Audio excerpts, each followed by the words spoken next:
The Justinian Deception. Hello, and welcome to the Lost in Translation show, where we explore yesterday to understand what is happening to mankind today. Thank you for tuning in to the broadcast. My name is Simone.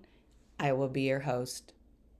I just wanted to say thank you to all my subscribers for sharing the show with their friends and family. For the last few weeks, I have not posted a podcast.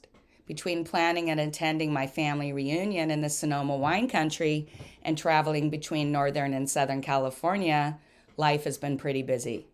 For anyone who has had a chance to visit Northern California wine country this year, I highly suggest it. The redwoods, the Russian River, and the vineyards are the perfect destination for both couples and families. Tranquil and relaxing, Northern California is truly the hidden treasure of our state.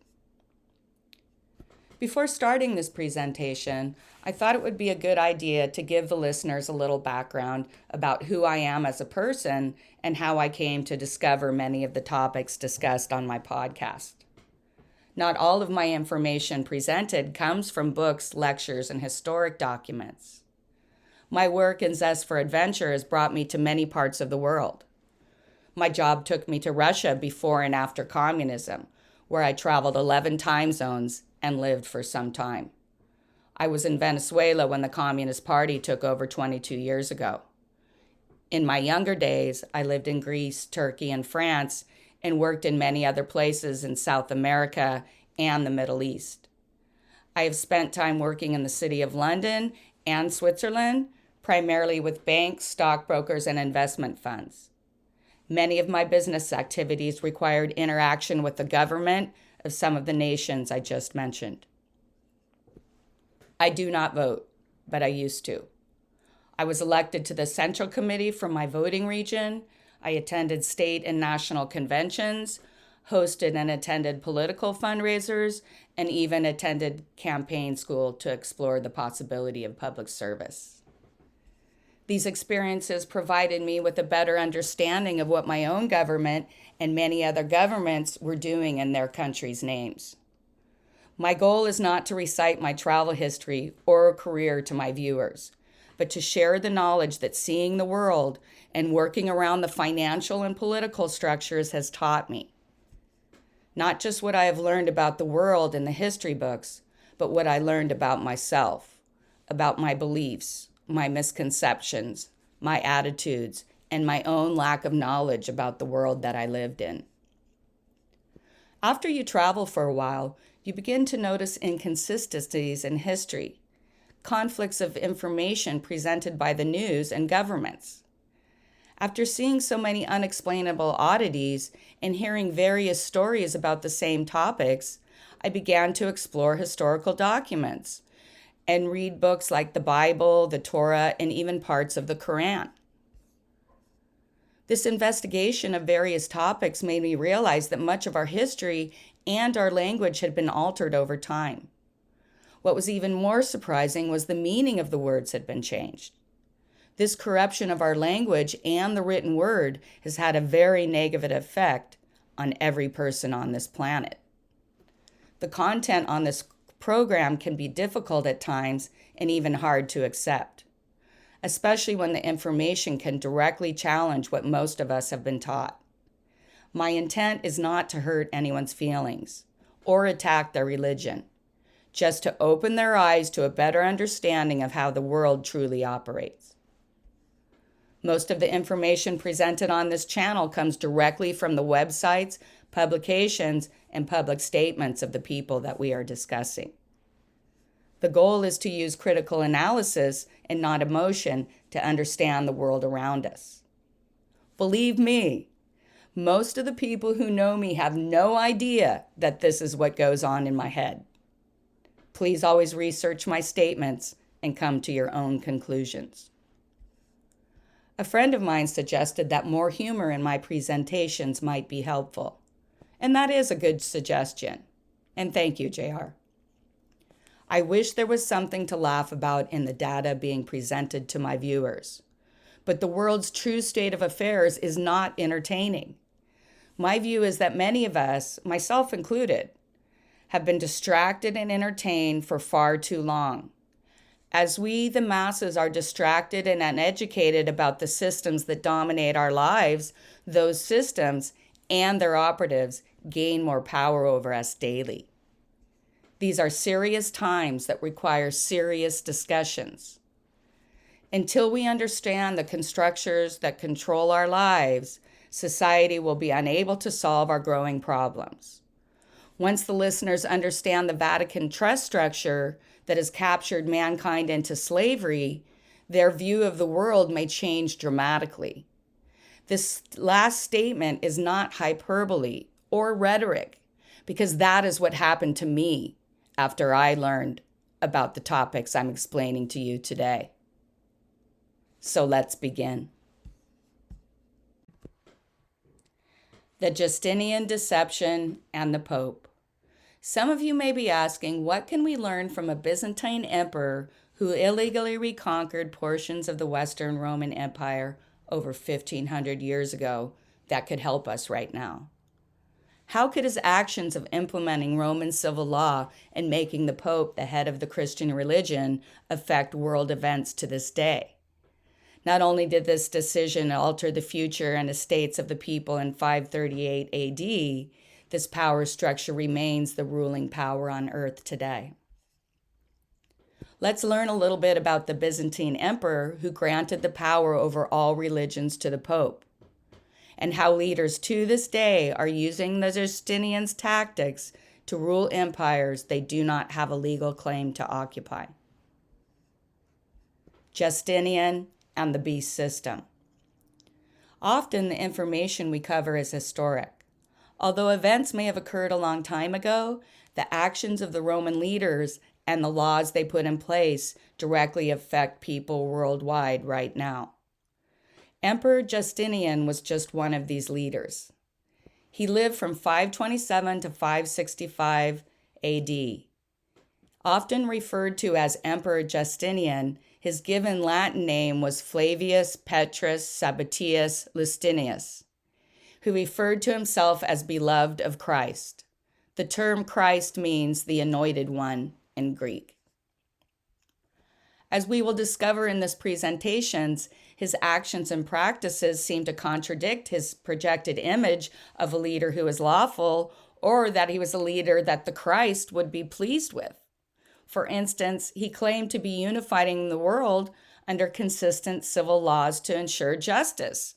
But he was ruler of the Byzantine Empire, not the Roman Empire. The Roman Empire had completely collapsed and did not have the authority to make laws, remove laws, and especially enforce laws over the people of Western Europe. As a foreign invader, he has no rights under common law either, and falsely claimed rulership over vast regions of Western Europe like Italy and Spain. Justinian sent his armies and his lawyers anyway. In fact, the primary beneficiary of so many new laws was the illegitimate legal system and the new lawyers. The amount of lawyers in society increased dramatically under Justinian's rule. Beloved by Christ required anyone petitioning him to crawl to his chair and kiss his feet before people presented their disputes. From the tone of his translated letters, he was tired of dealing with people's problems and had little interest in actually helping solve disputes, but more interest in gaining absolute power. The impact of his illegal occupation of parts of Europe and the subsequent outcome of stripping common laws and replacing them with Roman laws has contributed to the survival of the beast system or antichrist system that we live under right now. Pope, as head of the world religion. Not only did Justinian replace and remove laws, he put the Pope in charge of the world religion, Christianity. This grant of power was outlined in the Codex of Justinian. His deceptive government gave the church almost absolute power to control society by validating the laws and power of the church. For instance, the first pages of the Codex relate to their power over land, heretics, orphans, and bishops. The image of Christ is banned without the Pope's consent. Although wounded many times, this power structure continues to this day. According to written statements by the Catholic Church, all but one world religion remains under their control. This control includes the Muslim, Hindu, Buddhist, Baptist, Protestant, and other organized religions too. For example, many Muslims are aware that Muhammad was educated in Catholic school, was financed by the papacy via one of his wealthy wives who had been a nun. Again, statements by the Vatican leadership and not my opinion. Anyone can tune into the news and see leaders of all religions meeting with the Pope.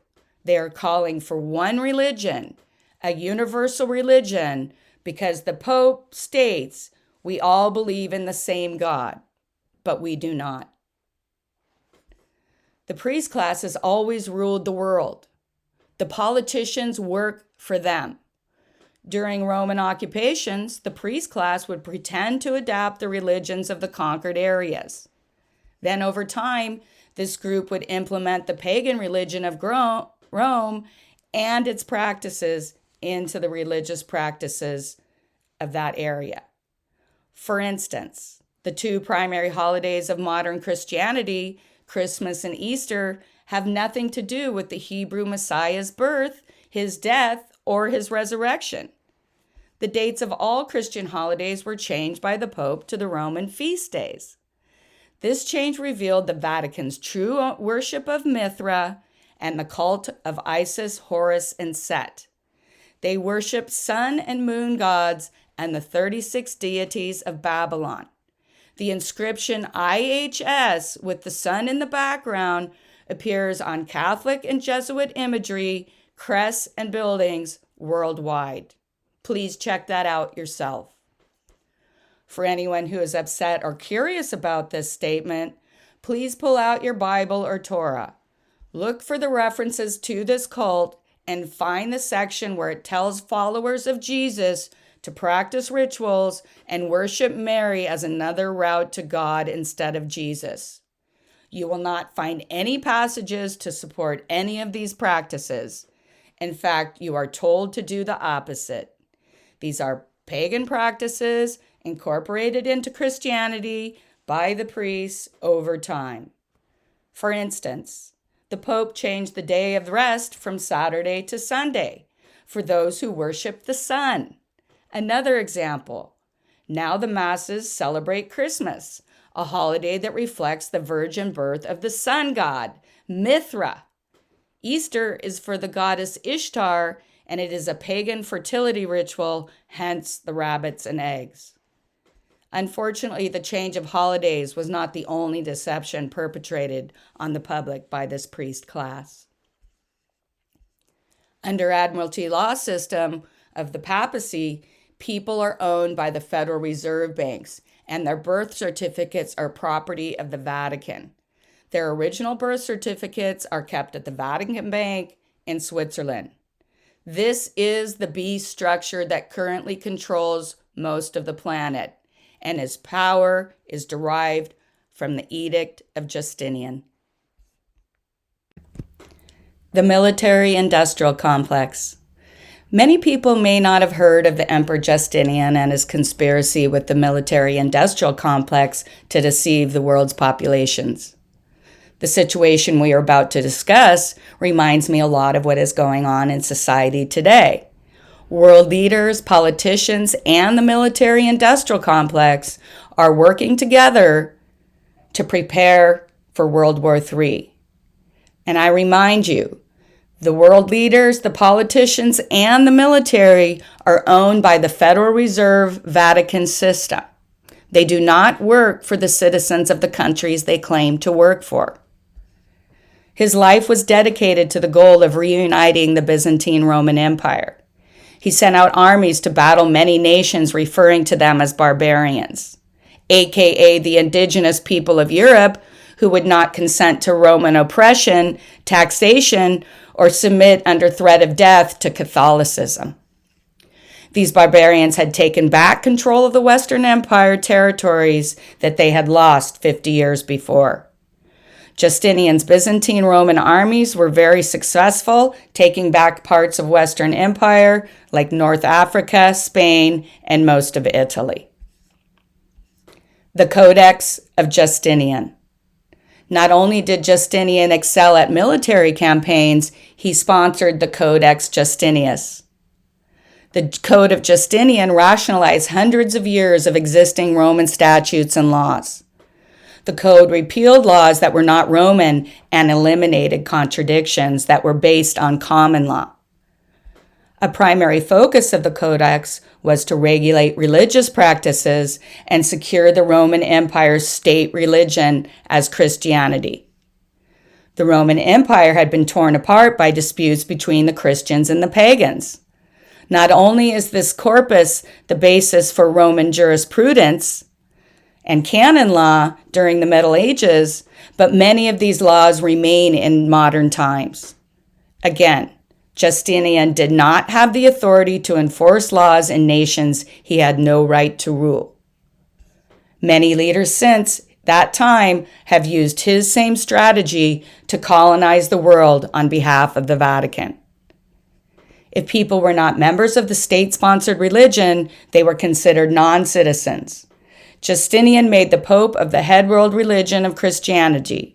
About 600 years later, beginning in 1122, and using the power granted to them as part of the Justinian Deception, the Pope became head of both the Roman Empire Church and head of the European nations. The royal families of Europe, whose leader was the British king, were forced to subjugate their power to the Pope for defaulting on an agreement signed years earlier in Germany at the Concordance of Worms.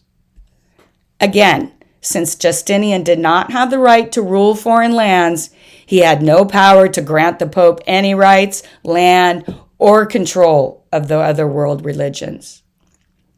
The Vatican political system rules the world under fraudulent claim to power that is derived from their foreign occupation of the world's nations and their ability to tax them into submission. I will be explaining this complex structure and showing people how they can go to the SEC website and find out that many of their countries are owned by the SEC, and that is based in Washington, D.C., a Vatican state. For instance, the private corporations of Canada and Australia are easy to find on the SEC website. Implementing the beast system. Over the last few months, we have begun to explore the structures and systems that rule the average person's lives. Many of the listeners have tuned into my previous podcasts where we learned about the complex structure of the banking and Federal Reserve System, the goals of the New World Order via the United Nations. This should have given people a better understanding of the ideas and philosophies and the cultural changes this group of people are implementing worldwide. But you might be asking, how does this small group of unelected officials control our past and our future? The answer is they use corporation law to manipulate the financial system and you. The financial structure. Just to recap what we have learned from previous podcasts about the banking system structure for those of you who have not had a chance to listen to my previous podcasts. The Rothschild City of London banking cartel is owned by and acts on behalf of the Pope and the Vatican. The Rothschild family line descends from a pope who raped and then married his own daughter. The Rothschilds cartel controls the City of London and the Federal Reserve. The Vatican owns City of London, who owns Washington, D.C. D.C. is the home of the Securities and Exchange Commission, or SEC. Washington, D.C. is not part of the United States. The SEC owns many corporations, including the corporations that claim the rights to countries like the United States, Canada, and Australia. Since 1871, and probably before, This country has been under the rule of foreign owners via the corrupt and illegal practices of the European bankers, Europe's royal families, President Lincoln, and quite a few British double agents among our founding fathers. And of course, the consent and cooperation of the past and present corrupt politicians in DC and most of the world leaders in many other nations. The federal employees, meaning Congress, the President, the Senate, the FBI, the Post Office, the IRS, and other agencies like the CIA, all work for the privately held Federal Reserve banking system. They do not work for the people that they pretend to serve. They are the militant enforcement arms of a private corporation. Hopefully, the diagram in my last inflation podcast cover a report that clearly explains who owns the banking system. This report was created in 1976 by a congressional committee after the U.S. left the gold standard and some members of Congress realized the country had been completely stolen by the bankers from the people. A link for the document will be posted in the comments section below. Via this system, the small group of people have acquired most of the assets in the world using a fiat currency. A fiat currency is backed by nothing, it is just paper off a printing press. Another name for a fiat currency is better known as the American dollar. Right now, the economy and the currency of our country is intentionally being crashed by this group of criminals who serve the beast system. This group of people that work in this system have openly discussed their plans of totalitarian rule and a universal religion led by Lucifer for many years. Remember, the Latin word for universal is Catholic. This same group continues to implement their system, known to many as communism. These Rothschild bankers and the Vatican funded the Communist Party. The goal was to destroy the Christian Russian Empire and the Protestant movement in East Germany. 27 million Russians died in World War II. The Bolsheviks and the Nazis were funded by the City of London and Wall Street. After the Vatican funded the slaughter of tens of millions, the Pope got the credit for ending communism.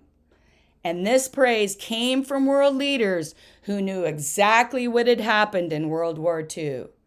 They are methodically achieving communist rule over this planet by using what is referred to as Admiralty Law. How can this small group of people have so much power that it can destroy nations, economies, and entire groups of people's destinies? Why does communism, the brainchild of this group, keep resurfacing no matter how much it fails and how much bloodshed that ensues under the guise of Admiralty Law? This is what I'm going to try and explain. This is an attempt to elaborate on the tricks and deceptions used by the Federal Reserve structures, groups of banks, and the family bloodlines that own them. This group operates under Admiralty Law. They are using this corruption of contract grammar to gain control of the planet's wealth. At first, this concept can be confusing and completely contradicts everything most of us were taught in school. By corrupting the texts and contracts, this group has changed the meaning of contracts, deceiving people into signing their children over to the slave system at birth. Our contracts do not say what they think they say. The words we are taught do not mean what they are told they mean. These people are basically pirates who have claimed control over the planet under the deception of Admiralty Law. Common, maritime, and Admiralty Law. There are three types of laws that govern the planet. First, there is common law, or God's law, that governs the relationships between man on land. Man was given domain over the air, the sea, and the ground. Common law allows for each person to be sovereign. Maritime law governs the actions of ships on the water and how they interact with other ships. The goal of both of these law structures is to prevent the loss of life by using the law to settle problems. Conversely, Admiralty Law is a statute that governs the actions of a crew on a ship. If you were on board a ship, the crewman becomes obligated to follow the statutes and rules set forth by the captain. Most nations on earth are ruled under Admiralty shipping law. All corporations, commerce, and trade are conducted under Admiralty law. If you are on the sea, you must be incorporated into a vessel or you drown. Because most of the people have no understanding of this law and the systems that rule them, they have been tricked into participating in this fictitious world that deprives them of their estates and makes them into corporations. I know this sounds very strange, but please listen to me until the end of this podcast. Let's explore the meaning of the word corporation for a better understanding of this complex control structure and how our contracts are corrupted using verbiage that we do not understand. Understanding words. Defining the origins of words is key to navigating this system. Here are a few words to get your mind around this corruption of the contract concept. Corp, C-O-R-P, is used as an abbreviation for corporation and corporal. Corp, corpse, and corpse all trace back to the Latin word corpus, meaning body. Why does the government use words like corpse to describe a business entity then? The origin of corporation means a corpse, especially the dead body of a human, according to Webster's dictionary. Odd. Did you know that? Another word that has always puzzled me is mortgage. The term mortgage is derived from Latin, and it means death pledge. Why do people sign a death pledge when they take a loan for real estate? If you are considered dead, how can you take a loan? This is just an example of words they use in contracts that relate to being dead. Think about this. Why are so many words relating to the interaction of people that relate to ships? For instance, relationship, survivorship, ownership, friendship, internship, scholarship, warship, spaceship, township, and even hardship. The list goes on. Again, because people are corporations in the Admiralty law system, and we are all on a fictitious ship. A corporation is a fictitious ship. Any country involved in commerce and shipping on the water is subject to this corporate Admiralty law. A corporation is a ship that is fictitious and exists only on paper. When you are a citizen of a corporation, like any of us that live in the United States, Canada, and Australia, you are subject to the captain's rules. The captain is the magistrate and can punish the crewmen when they do not conform to his commerce laws. Think about what is going on in the world with leaders and corporations implementing mandates and practices that are contrary to the common good and contrary to common law. Most world leaders who work for the private banking corporations are punishing us, the crewmen or debtors, for not obeying the corporation's orders. When the slaves will no longer consent to their rule, they revoke our rights to worship, to move around freely, to earn a living, to make our own health decisions, and to travel internationally. In the eyes of the law, people who think they are citizens of many countries are actually foreign invaders, and thus they have no rights at all. These dark forces understand this and are punishing the world's population under martial law by restricting the freedoms that people are granted as crewmen on their ships. They are collapsing the financial system and instigating a world war to bring the crewmen into line and remove the rebellious ones.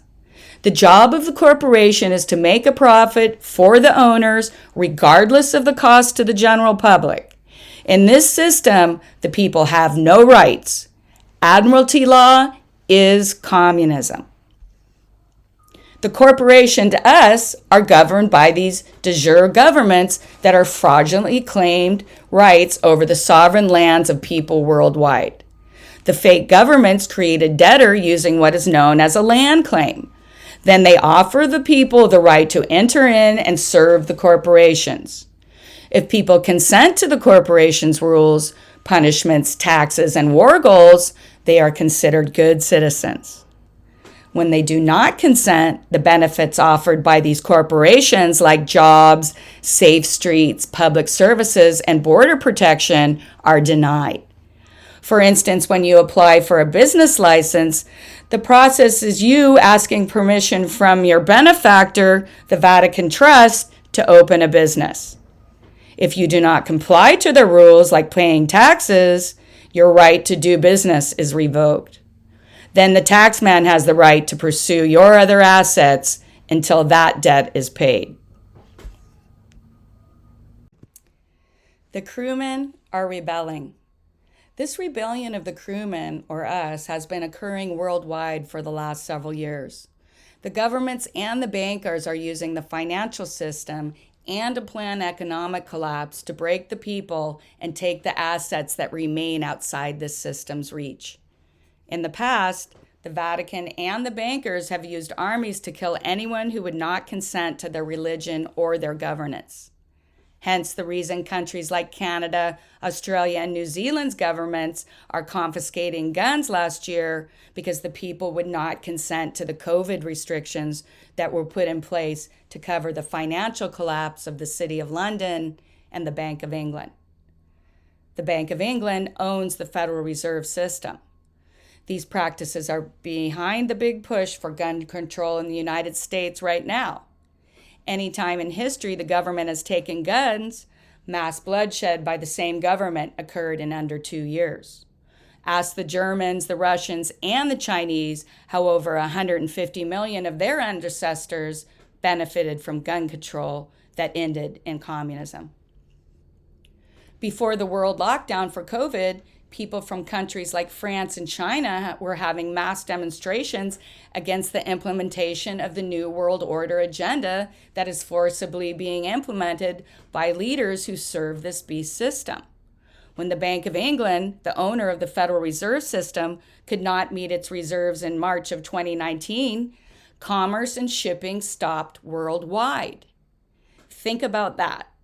Never in modern history had the world locked down like this, even during wartime. The Bank of Germany could not meet their reserves that month either. Regardless of the collapse of the International Banking System Corporation, their agents and militaries pursue their authoritarian plans. This same group is now implementing the final phase of the planned destruction of the world economies and a manufactured famine. The heads of the corporations are punishing the slaves who do not want to consent to their rule. Crewmen do not have rights. After all, in this current system, people are seen as dead cargo, subhuman monsters. The word human means monster. Once we understand the system and that our leaders in both government and industry do not work for us, events occurring around us today make a lot more sense. World leaders are put in place to achieve the corporate agenda of the beast system. This is why politicians lie, steal, and incite violence and wars without remorse or retribution. They understand that the crewmen, us, have no rights. Everything these people do is to gain more power and money for their boss and for themselves. The United States of America, Inc. was a privately held City of London bankrupt corporation. It's just another organization that claimed rights via fraud. Every day we see our politicians and corporate leaders pushing the corporate agenda of this private corporation. It's a fictitious ship that does not reflect the needs of the people, their will or desires. If this private corporation went bankrupt the day the world locked down for COVID, why are the representatives still in power? Unfortunately for us, even after the spring 22 final liquidation of the private City of London Corporation, the United States of America, Inc., their representatives have not stepped down. In fact, they have formed a new corporation, the White House, Inc. This is who Joe Biden, his team, and most politicians in D.C. work for now. Regardless of the corporation's name or its legal status, the leaders in all political parties do not work for the people. They remain as employees of this bankrupt corporation of the United States of America, Inc. Again, they do not represent you and are servants of the beast system. The two-party system is a sham to keep the masses arguing and blaming each other, instead of addressing their actual problems. They will continue to divide the population by installing their fictitious corporations like the WHO and the United Nations to meet their long-term goals of communist rule of the planet. These private corporations have no land, thus they are international. They derive their power from other corporations and the unknowing consent of most of the population, not the law of the land. Corporatism is communism. In the 1930s, 4 major international corporations were formed.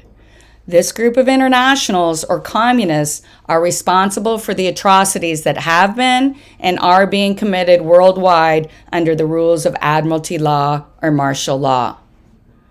Leaders like Hitler, Mao, Stalin, and any American president since 1871 are heads or ship captains of these private communal corporations, hence the origin of the word communist.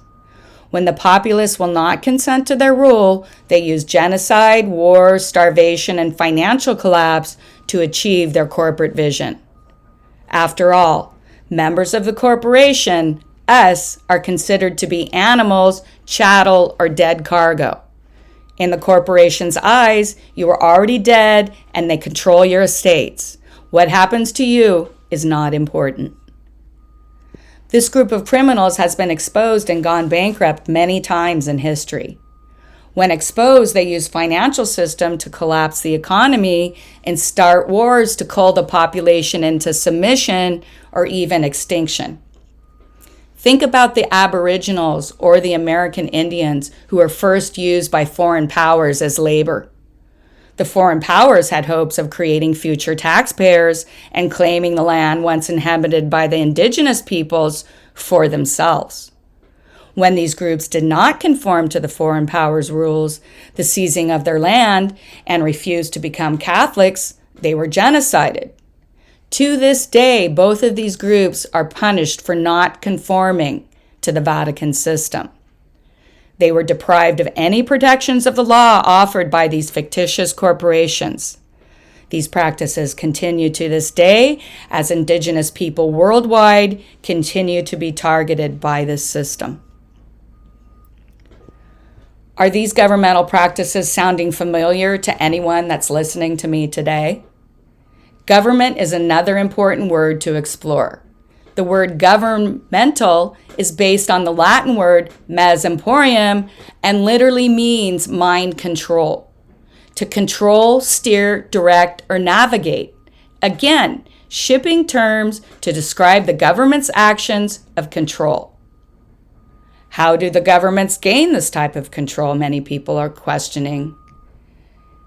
They capture our birthrights. Who are the conquerors that have no right to occupy others' lands but do? What entity is powerful enough to send foreign nations to claim ownership rights to land that they do not have? Not only do they claim the land, but they claim the people via the birth certificate system implemented by the Pope in 1307. In the birth certificate system, people are considered dead cargo or lost at sea. Parents are tricked into signing over the baby at the hospital maternity ward. At that time, they become wards of the state and are considered abandoned. Then the birth certificate is sold by the hospital into the financial markets to become part of the ancient Masonic banking system. The ownership of this system is represented by the seal of the Pope and the statement emblem, his mission to the Holy See. The Vatican claims the right to rule over all of Earth via the fake trust they have set up that claims the assets, people, and land of the planet. All international fictitious corporations are already owned by the Vatican. So if the average citizen is an unknowing crew member on a corporate vessel and the Pope is our captain, where is he taking us? According to the Pope's vision, the destination is one world government, one world military, and one world leader. That leader will be the Pope, and we, the citizens of the planet, will all serve Lucifer. These are his words, not mine. The beast system. In the beast system, we are subhuman monsters that have no rights. The use of the word human is an example of a grammar deception. The word human means monster and indicates you are fiction, that you are a corporation. This is a legal term the lawyers came up with to facilitate the slave trade over the open seas against maritime law. It is through this Admiralty Law that the Vatican and its agents have enslaved humanity and stolen each person's birthright. So how did the Vatican get this power, and what were their long-term objectives? As I explained in the following concepts, it does not matter whether you believe in the Bible, God, Lucifer, or prophecy. This is not an attack on the average Catholic, but the ancient and current political system of the Vatican power structure. Most followers of this religion know nothing about what I am saying, and they have been lied to the most. These are the well-documented beliefs and practices of the beast system followers. The word Vatican itself means divine serpent. It is the power structure that fulfills the biblical prophecy of the end times. Again, not my opinion, but Martin Luther's, King James, and many other people throughout history who understood the system. Here is a brief description of how the trust set up by the Vatican operates. All right. Now, this is where things get a little complicated, so please stick with me till the end of the explanation. I'm going to explain the hierarchy or the chain of command of Earth systems. Surprisingly, once I explain this system to you, you're going to be able to go on the internet, read books, go to the library to support what I've said about this Admiralty Law situation. But let's understand the hierarchy or chain of command of Earth. First, God gave dominion of the earth to man. Man, via Adam's descendants, created the Vatican. The Vatican Bank was created by the Babylonian system. Babylon was created by the Romans when they created surnames. The Vatican trust structure has robbed man of his birthright and given control of his life and the assets earned by his birth certificate to a trustee. Christians are the creditor in God's law, or the tree of life. Christ says, in his name only shall we be saved. Christ also says to learn to read the signs. The word signs means sin. The S stands for snake, the I is for the person, the G for government, and the N represents the sea and the mountains. In short, sign represents the two worlds governed by the one who serves the snake, aka us, the sinners. Death means a debtor who eats from the tree of good and evil. God commands us not to eat from the tree of knowledge or he will surely die.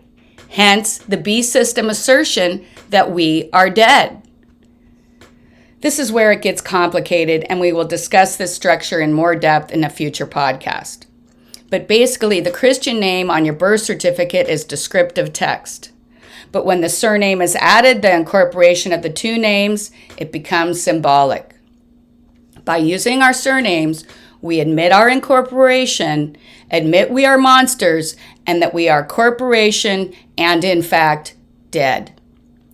The Vatican set themselves up between man and God as man's trustee. They have been and are robbing the people of their birthrights and forcing them to pay their debts to God twice. This concept is very complicated, but that is a basic hierarchy of this Vatican structure. They have put themselves between man and God. This is the beast system, commonly referred to as the Matrix. This explanation of the Vatican trust system gives a whole new meaning to Jesus' statements in the book of John to Nicodemus, where he gives an explanation of being born again, and his statement that no one comes to the Father or can see the kingdom of God except through him. Jesus said to Nicodemus in John chapter 8, "Very truly I tell you, no one can see the kingdom of God unless they are born again." Nicodemus replies, "How can someone be born again when they are old? Surely they cannot enter a second time into their mother's womb to be reborn." Jesus answered, "Very truly I tell you, no one can enter the kingdom of God unless they are born of the water and of the Spirit." Reading scripture when you understand the trust system gives you a complete new understanding of the Bible and what it means to be born again. It means to be outside the Roman Vatican slave birth certificate system. This concept gives a whole new meaning to Jesus' statement, "I am the truth, the way, and the life." By learning the truth, and following the way, we are reborn and given new life. What is the mark of the beast, and how can we identify the beast, some of you may be asking. In Daniel book 7, two beasts become friends. Known as the little horn, this structure represents something different from all other kings. This little horn is both a political and a religious system. Is this structure I am describing sounding familiar to anyone listening? We will discuss the second horn in another podcast. The little horn has an argument with God. It speaks blasphemy against him. This power structure will change God's time and God's laws. They will have controlling power for 3.5 years. Remember, biblical years are different than the years that we keep today. Revelation 11 says this beast will have the head or mouth of a lion. The lion represents Babylon. It will have the feet of the bear, and this represents Persia, and the body of the leopard that represents Greece. There will be 10 horns and 7 heads. The 10 horns are the 10 kingdoms. The beast speaks from the mouth of the lion, Babylon. He will rise up from the nations of Western Rome, and his teachings will spread across the world. The worship of Mithra, the Persian sun god, is the religion the papacy practices. The Babylonian cult of Isis, Horus, and Set is a descendant of Mithraism, is what comes from the mouth of the lion. The beast is given his power by the dragon, also known as Satan. This papal beast is called Pontifex Maximus, and he will rule for 1260 years. He will rob people of the power to communicate with God. He will make war with the saints and have power over the whole world. The number of this man is 666.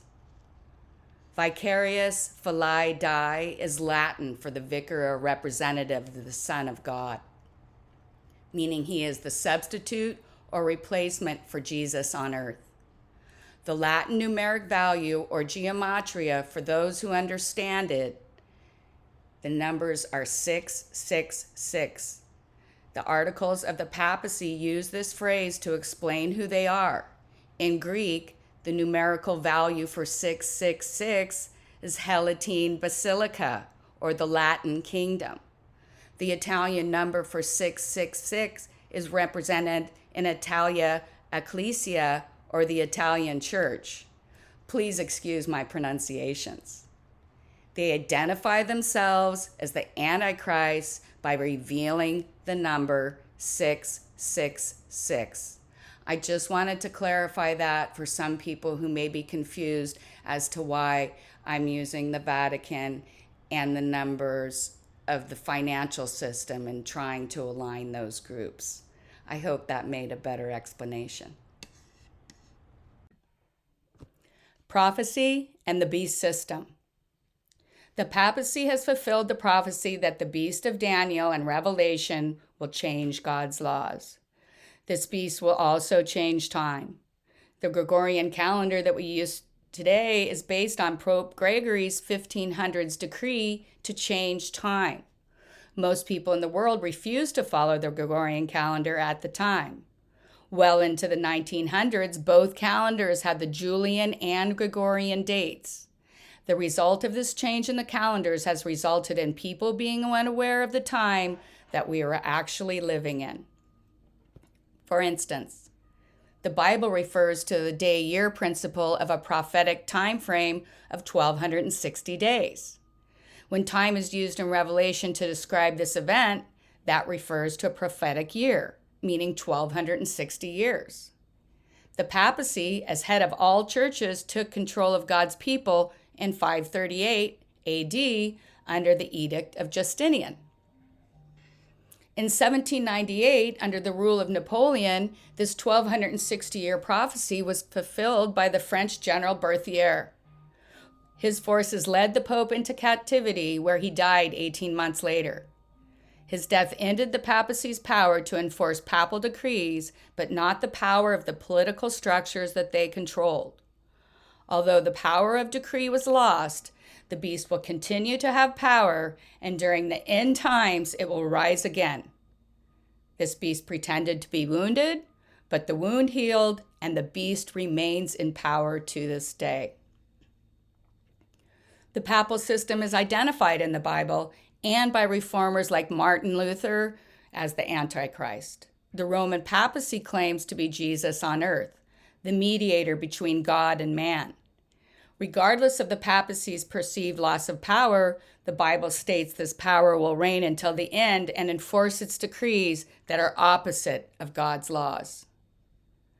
For more information regarding this prophecy, please refer to the United Nations podcast on my channel. That presentation outlines the Pope's goals of being leader of the New World Order, one world government, and head of the one world religion that worships Lucifer. The information comes from the United Nations and Vatican websites. The one world military will enforce his Admiralty Law decrees, aka world communism. How did we get here?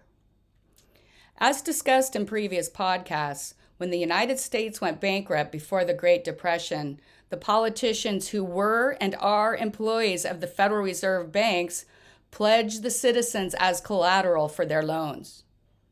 They had worked since the American Revolution to bring the people in North America back into their taxation system. They finally succeeded in establishing a tax base in the United States by allowing the privately held Federal Reserve Vatican-owned banking system to own the people. Many more North Americans had fled the rule of the Catholic Church system in Europe, but due to the illegal acts of the nation's leaders, they were once again pledged back into debt slavery without their knowledge. You don't want to be a crewman, though. You want to be a passenger on the ship. This is the paper that most people receive and believe to be their birth certificate. This document indicates that you are a debtor in the Masonic system, that you are a crewman, and you are not a passenger. The other type of paperwork is the certificate of birth that indicates you are a creditor and sets up your fictitious ship. This original birth certificate that is held in the Vatican Bank in Switzerland. This document sets up the Vatican as your trustee or trusteeship. In this arrangement, they have the rights of the captain over these fictitious corporate ships. You are the crew and subject to the corporate rule of Admiralty Law. You are the benefactor of this trust, not the beneficiary. The captain is the trustee of the benefactor or a passenger on the ship. The two certificates indicate where you are on the ship. The trustees take the Christian name given at birth and add the surname of the people to create an incorporation. When asked to give our names, people submit to Admiralty contract by using both their Christian name and their surname. Surname means serpent of the sea or creature from the sewer, meaning the creature that comes up from below, according to the Latin dictionary. The sewers are man-made waterways that connect corporations to the land to flow the water, and this is how they claim Admiralty Law. These pirates are criminals who worship the goat. In the legal dictionary, meaning they serve the Babylonian financial Masonic Admiralty system. When they refer to the goat, that means the sewer. Many of you may have seen the images of a transgendered Baphomet with a goat's head that is often pictured being carried by the Knights Templar. The Templars are part of the military arm of the papacy. The goat is carried across a black and white floor that is in every Masonic hall worldwide. When a person admits that they are incorporated, you immediately fall under Admiralty Law. When you state your date of birth, it is the date you were incorporated with your surname, not the date of your Christian name. Basically, they steal your estate by becoming a fictitious trustee, then enslave you under tax debt, having tricked your parents into signing over your rights at birth. Let's explain how this system is implemented. Born of the water. Being born of the water in the hospital that is considered a ship, the Admiralty system considers you part of the shipping lines. You were captured from your mother's water when you left her womb. Another word for womb is matrix. A child is docked as a vessel in the hospital by a doctor. The doctor is the harbor master. He works for the port authorities, and his alliance is to the Department of Transportation that is owned by the Federal Reserve banks. Babies come into the hospital or the doctor's port when they are born. There, the babies are put in dry dock and become a ward of the state in the maternity ward. The hospital is considered a boat on land. A person is a vessel harbored as part of the shipping war without their knowledge. When a parent signs the birth certificate required by hospitals and not by law, they consent to this transfer of their child. The child is put into a maternity ward and becomes a ward of the state until they get their birth certificate. As wards of the state, the children are considered outlaws. The child's status remains as a ward of the harbor master until being rolled into the Masonic system. The word baby itself is derived from Babylon and has been used since the 1930s when the birth certificate system was implemented in North America.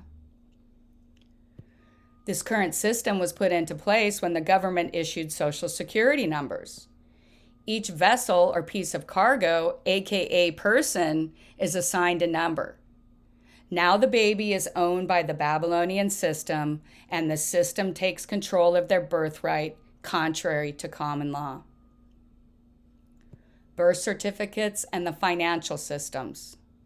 The birth certificate is a financial instrument that confirms the person is owned by the Masonic Babylonian system. Under this classification, people are cargo, vessels, or deemed dead or lost at sea. The global construct of the birth certificate ownership makes U.S. citizens part of the global state of affairs. The system only exists to serve the banking system and to trap people under Admiralty Law.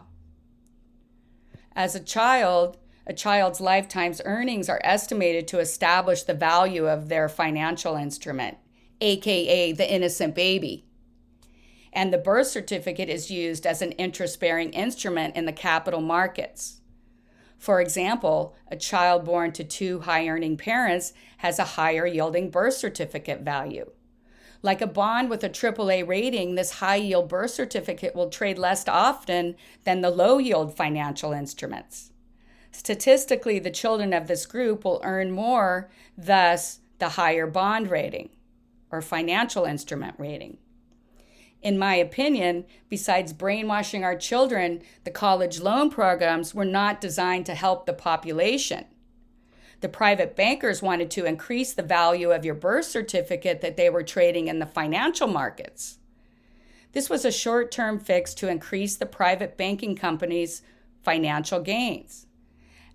As this practice was falsely inflating the birth certificate financial instruments traded in the student loan market, These loans indebted entire demographics of people who have little chance of owning a home when a large chunk of their income goes to college debt.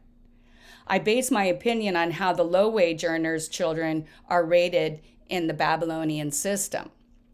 Low-yield instruments, aka children born to low-wage earners or single parents, have less value in the financial system. Their low-yield birth certificates will be traded like junk bonds, as these humans are considered high risk and low return. Most people never see their original birth certificate because it is being traded internationally. If a person did manage to get an original of their birth certificate, there would be stamps with the different countries where the instrument was traded. I have seen information that says the birth certificate system ended in 1999, but remain unclear as to whether it has been implemented again.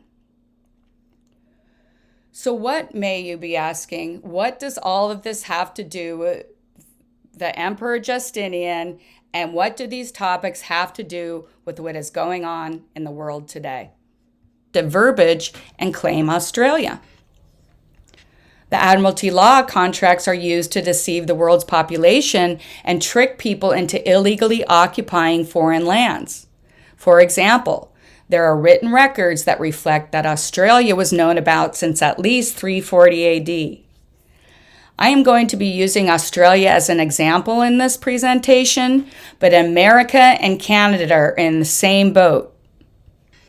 The place known today as Australia was explored in the 1600s by Thomas Thumb. He was in a small boat and charted Terra Australis Cognito, Terra Australis, or New Holland, depending on the map. Under the 1901 Interpretations Act in Section 2B, the British claimed uninhabited islands like Christmas Island, Keeling Island, and Norfolk Island. These islands are the Commonwealth of Australia that are based on Norfolk Island, not the large landmass of Terra Australis the British Crown taxes and claims they own. The Admiralty are the only administrators of the land because they tricked the populace into consenting to their rule when the people became their debtors. People curious about this statement can go directly to the SEC website Edgar search results and see the listing for the Commonwealth of Australia, the country of Canada, and the private corporation of the United States of America, Inc. The Queen and the Admiralty set up this fake private trust to enslave people under false contracts. They are not the legal owners of the land. The British Admiralty of the Norfolk Island are the foreign occupiers of the land once known as Terra Australis. The Treaty of Vienna, that is held up by the Hague Court in Belgium, is known as the International Humanitarian Law. Says Australis is being administered by Norfolk. Citizens of Australia means you have joined the occupying powers and are bound by international laws to behave. The British Admiralty does not have sovereignty in the Commonwealth, and they are not allowed on the public lands. That means the people who consider themselves Australians do not have the right to be there. According to the United Nations Charter, new land cannot be gained by force. As an occupier, the foreign force cannot hurt the average citizens by the Geneva Convention. International law renders the Admiralty class helpless and they must vacate. The occupiers, meaning everyone currently claiming the Australian citizenship, must remove themselves from the administrative jurisdiction of the private Norfolk Corporation if they want to escape this contract. Until that time, they cannot regain their rights to the country they were born in, Terra Australis. But since the United Nations is a private corporation that derives its power under this type of false claim, this fraudulent organization has no rights under law to make any type of ruling on what other countries do or allow the invasion of countries under their decrees. That's a conversation for a whole other day. Currently, under international law, the people who believe themselves to be citizens of Australia are viewed as the foreign occupiers and not even allowed to be on public lands. This is because the people who have been enslaved under the Norfolk Corporation do not have rights. You are seen as part of the occupying force. Under international laws, you are aiding and abetting the occupiers. For the people who live in modern-day Australia, you do not have sovereignty, thus the government's actions of the COVID lockdown. You must leave the administrator and return you to your legal status as a national of the land of Terra Australis. The British Admiralties register the companies with the United States Security and Exchange Commission, often referred to as the SEC, based in Washington, D.C. Again, Washington, D.C. is not part of the United States. It's a Vatican-owned property and a Vatican-owned government. Then this group sets up corporations as an administrative entity and sold shares to the financial markets. Then they claim sovereignty over those islands. They ask the public to join the corporations and become funders of these entities. This practice of claiming remote islands and forming corporations continues to this day. A recent high-profile case has exposed this practice to the general public. The country of Terramar. Quite a few of my viewers first saw my interviews on Michelle XX's channel. She's a wonderful lady who delves into some very difficult topics, so please check her content out. I have placed a link to her YouTube channel in the comment section below. Like me, her and other podcasters are using our platforms to shed light on some complex topics. Michelle and I did a deep dive into Jeffrey Epstein and Ghislaine Maxwell, their past and present crimes. We gave examples of their involvement in the international intelligence communities, like the Mossad, British intelligence, and the CIA. We explored their connections to the United Nations, the Vatican, the New World Order gang, their close relationship with the royal family of England, and their connections to the City of London banking system and its representatives in Washington, D.C. My assertion was that these criminals were agents and enforcers of the beast system, private Vatican corporation. They were using blackmail and extortion to control the matrix, its employees, and the executives of the Federal Reserve System, also known as our politicians, the military-industrial complex, academia, the media, and corporate leadership. Most people are aware of the circus that occurred around the Epstein case and subsequent arrest of his partner Maxwell. The media tried to focus on the sexual deviance of Epstein.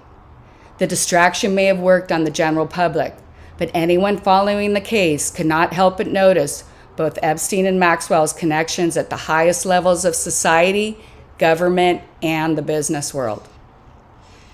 For instance, Maxwell had formed her own country, Terramar. This was a private corporation where she was soliciting people like Bill Gates and the rest of the New World Order crowd to join her country, and many of them did join the country of Terramar. She was acting under the rules of Admiralty Law by claiming rights to an uninhabited island, then made a public offering for people to join her in her new corporation. Her organization issued passports and registered a flag with the United Nations. Maxwell addressed the United Nations and even released their own line of Terramar nautical sheets. Of course, every struggling nation definitely needs their own line of sheets. But seriously, what country had they planned to inhabit with this list of billionaires who meet several times a year to discuss the future of the planet and us? Doesn't this practice sound familiar? Servants of the beast system find an uninhabited rock and then claim ownership and offer citizenship. Seems pretty similar to what the City of London Admiralty did when they claimed Australia. Why are agents of the City of London, Maxwell and Epstein, trying to start their own country? And how did they have the power to invite some of the wealthiest people on the planet to join them? For example, the members of the World Economic Forum, the Bilderberg Group, the Club of Rome, the United Nations members, and others in the New World Order gang. This group uses deception and corruption of the contracts to gain and retain power and then claim rights to assets like the people, land, and resources that they have no legal right to. The agents of the beast system, like Maxwell and Epstein, and many of their political and corporate allies, are using the same deceptions the British used to occupy Australis Cognito or New Holland. Then this group claimed ownership of the people under new fictitious corporations, leaving the people of the world controlled by the same power structures that we have discussed throughout this presentation. Fortunately for us, the Terramar Corporation was dissolved when Maxwell was arrested. But that does leave more questions. How many other similar claims to uninhabited islands by the world's elite are currently underway? What is their new plan to keep the beast system in control via Admiralty Law and the birth certificate system? These are just some of the examples of how Justinian's deceptive practices and the corruption of the languages had been repeated throughout history by agents of the papacy and their web of enforcers. Hopefully, I've provided enough information for people to do their own research and come to their own conclusions. I realize this has been a long presentation and that there has been a lot of information that spans a long period of time. And some may even seem unrelated. But my goal is to lay a historical foundation for the facts that I am presenting. My hopes are that once people understand this power structure that controls our lives, they can see past the deception and the lies that create the chaos and confusion, the wars and the famine, with eventual goal of communist rule of the planet. Hopefully this has given my listeners a clear view of what is really occurring in the world around them and who is responsible for the current human condition. Now, in conclusion, that was a lot of information for one podcast, so that's enough data for one day. I hope that this explanation of the matrix structure helps people understand the true global situation. Once we understand how Justinian the Great changed the civil codes and granted authority over Christianity to the Pope, the events occurring around us might make more sense. There will be a lot more on this beast system's trust structure in future podcasts. And we will provide suggestions on how to exit this system. There is an abundant amount of information on the internet if my viewers want to do their own research. After gaining control of the church and the state, the Pope ruled by decree, executing hundreds of millions of people worldwide that would not consent to his corporation's universal communist government and religion. Think the Inquisition, World War I, World War II, and the genocide in communist countries after the wars by their own governments. Again, the leaders of these governments work for the Federal Reserve System banking Vatican system. They do not work for the people and the nations they live in. Justinian's practices are still being implemented and practiced by the power structures of the Universal Church right now. This power structure uses lawyers, politicians, and the military-industrial complex to occupy lands and tax nations that they do not control, and they murder those who rebel. They have stolen the birthright of most of the people on this planet. This power structure will do anything to maintain control. That includes war, famine, genocide, and any other atrocity the captain of this fictitious ship decides his crewmen should suffer as punishment for rebelling against his authority. As outlined in Daniel 7 and Revelation 11, the papacy is the beast, and the dragon will bring them down in end times. The beast derives its power from the dragon. The Lord shall put it in the heart of the beast to devour the whore. The whore is Babylon, and Babylon is falling. The fall of the beast is happening right now as the Vatican's Federal Reserve System is collapsing. But the dragon, otherwise known as Satan, remains. He will rise and capture the world the beast has created. This is happening right now, right in front of us. A person just has to turn on the TV and watch leaders worldwide punishing their populations because they will not consent to the New World Order's government and the plans to dominate the planet with their private government and enforce the one world religion. All wars are bankers' wars. They are instigated to keep the beast system in power and prevent any of us from being born again. Welcome to the Matrix. Thank you for listening today. As always, this presentation was made in hopes that never again will the truth be lost in translation. Thank you for listening, and I look forward to your comments.